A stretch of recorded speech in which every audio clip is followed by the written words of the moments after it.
অসমীয়া জাতি আৰু বুৰঞ্জীৰ ধাৰাত চুকাফা চাওলুং চুকাফা হৈছে এনে এজন যুগপুৰুষ যিয়ে মধ্যযুগীয় অসমত 600 বছৰীয়া এক সুবিশাল আৰু শক্তিশালী আহোম সাম্ৰাজ্যৰ ভেটি স্থাপন কৰিছিল।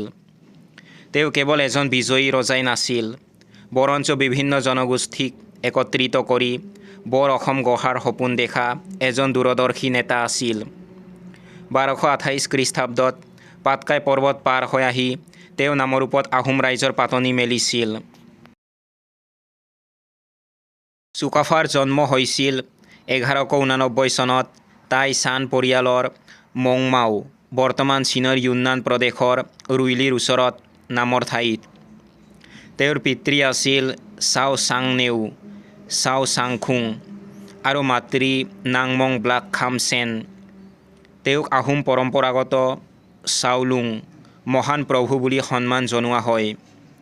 তেওঁ কুফাংখামৰ ভতিজা আছিল আৰু মাকৰ ঘৰত ডাঙৰ দীঘল হৈছিল। মংমাওৰ সিংহাসন লাভৰ আশা ক্ষীণ হোৱাত চুকাফাই এক নতুন ৰাজ্য প্ৰতিষ্ঠাৰ বাবে পশ্চিম দিশলৈ যাত্ৰা কৰে।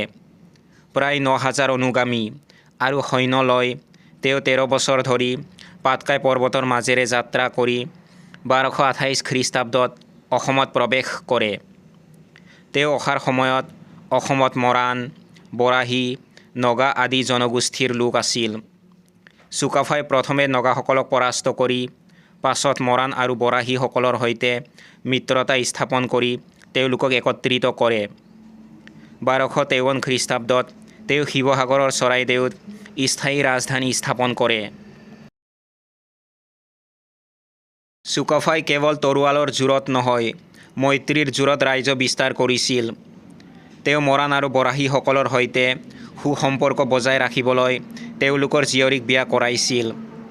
ইয়াৰ উপৰিও তেওঁ নিজৰ সৈন্যসকলক স্থানীয় লোকৰ সৈতে বিবাহপাশত আবদ্ধ হ'বলৈ উৎসাহিত কৰিছিল, যাৰ ফলত এক সমন্বয়ৰ সমাজ গঢ়ি উঠিছিল।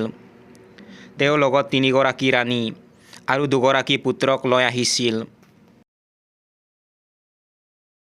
চুকাফা এগৰাকী অসাধাৰণ প্ৰশাসক আছিল। তেওঁ বাৰাহী, বুঢ়াগোহাঁই আৰু বৰগোহাঁই পদৰ সৃষ্টি কৰি ৰাজ্য চলাইছিল। তেওঁ স্থানীয় লোকৰ ধৰ্ম, ভাষা আৰু ৰীতি নীতিক সন্মান জনাইছিল, যাৰ বাবে তেওঁক বৰ অসমৰ স্থপতি বুলি কোৱা হয়।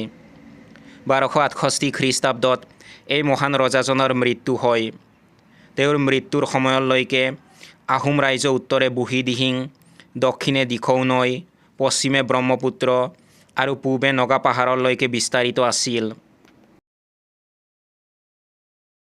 চাওলুং চুকাফা কেৱল এগৰাকী ৰজাই নাছিল, তেওঁ আছিল অসমীয়া জাতি সত্তাৰ প্ৰাণ প্ৰতিষ্ঠাতা। তেওঁৰ আদৰ্শ চামচা মেংচা স্থানীয় মানুহক আপোন কৰি লোৱা আছিল। প্ৰতি বছৰে 2 ডিচেম্বৰত চুকাফা দিৱস বা অসম দিৱস পালন কৰি আমি এই সমন্বয়ৰ গৰাকীক স্মৰণ কৰোঁ। জাতি ধৰ্ম বৰ্ণ নিৰ্বিশেষে সমগ্ৰ অসমবাসীক একগোট কৰা চুকাফাৰ বাৰ্তা আজিও অসমৰ বাবে প্ৰাসংগিক।